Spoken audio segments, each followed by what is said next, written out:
ഉപ്പും മുളകും പരമ്പരയിലെ പാറുക്കുട്ടി പ്രേക്ഷകരുടെ പ്രിയങ്കരിയാണ്. ബേബി അമേയ എന്നാണ് പാറുക്കുട്ടിയുടെ യഥാർത്ഥ പേര്. 4 മാസം മാത്രം പ്രായമുള്ളപ്പോഴാണ് അമേയ സീരിയലിൽ അഭിനയിക്കാനെത്തുന്നത്. പിന്നീട് അങ്ങോട്ട് പ്രേക്ഷകർ അമേയയെ തങ്ങളുടെ സ്വന്തം പാറുക്കുട്ടിയായി ഏറ്റെടുക്കുകയായിരുന്നു. സീരിയൽ പ്രേക്ഷകർക്കിടയിലും സമൂഹ മാധ്യമങ്ങളിലും പാറുക്കുട്ടിക്ക് നിരവധി ആരാധകരുണ്ട്.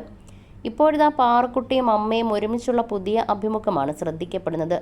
മകളെ അഭിനയിക്കാൻ വിടുന്നതിൻ്റെ പേരിൽ തങ്ങൾ ഒരുപാട് വിമർശനങ്ങൾ കേട്ടിട്ടുണ്ടെന്ന് അമ്മയുടെ അമ്മ ഗംഗാലക്ഷ്മി പറയുന്നു. മകൾ ചെറിയ പ്രായം മുതൽ സമ്പാദിക്കാൻ തുടങ്ങിയെന്നതിൽ സന്തോഷമേയുള്ളൂ. എന്നാൽ കുഞ്ഞിനെ പണത്തിനു വേണ്ടി അഭിനയിപ്പിക്കുകയാണെന്ന് കരുതുന്നവരുമുണ്ട്. മോളുടെ പണം കൊണ്ട് ഞങ്ങൾ ജീവിക്കുന്നുവെന്ന തരത്തിൽ വിമർശനം വരാറുണ്ട്.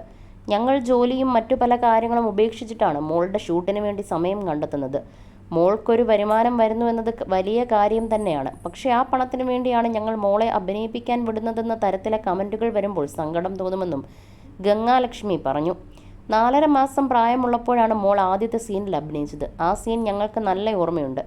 ഏറ്റവും ഇഷ്ടമുള്ളതും ആ സീനാണ്. ഞങ്ങൾക്ക് ഈ മേഖലയെക്കുറിച്ച് വലിയ അറിവൊന്നുമില്ല. അതുകൊണ്ട് തന്നെ ഒരു 6 മാസം നോക്കാമെന്ന് കരുതിയാണ് കുഞ്ഞിനെ അഭിനയിപ്പിക്കാൻ കൊണ്ടുചെന്നത്. മോൾക്ക് നല്ല കെയറും സപ്പോർട്ടും അവിടെ കിട്ടിയതുകൊണ്ടാണ് ഞങ്ങൾ ഈ ഫീൽഡിൽ തന്നെ തുടർന്നതെന്നും ഗംഗാലക്ഷ്മി പറഞ്ഞു.